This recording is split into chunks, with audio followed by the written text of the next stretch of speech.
Hello' বন্ধুসকল, good morning.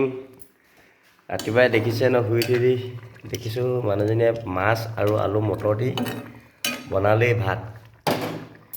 কেতিয়াবা উঠিলে নিজান? উঠিলোঁ, যিহেতু এফালে যাবা তুমি ভাতকেইটা খুৱাই নপঠিয়ালে বেয়া লাগিব ন মোৰ।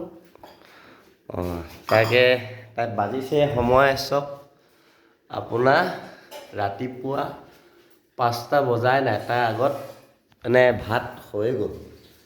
ভাত মাছে আলু মটৰ আৰু বিলাহী দি বনালেই মানে কি হ'ল, মই যাব লাগে গুৱাহাটীলৈ যাম। তাকে একদম সোনকালে উঠি মেলি তাত ভাত হৈ গ'ল। খাবহে লাগে, খালি মোক খাবলৈ এতিয়া মই ৰাতিপুৱা মনো যোৱা নাই। বনাইছে যেতিয়া কেইটামান খাই যাম আৰু, নহয় জানো। এই মাছ বিলাহী বনি আছে গৰম গৰম।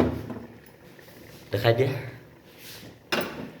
আপুনি চাহ অকণ পাতি দিছে, তাকে অকণমান দেখুৱাই দিলোঁ আৰু ৰাতিপুৱা যে 5টা বজাতে ভাত হৈ গ'ল।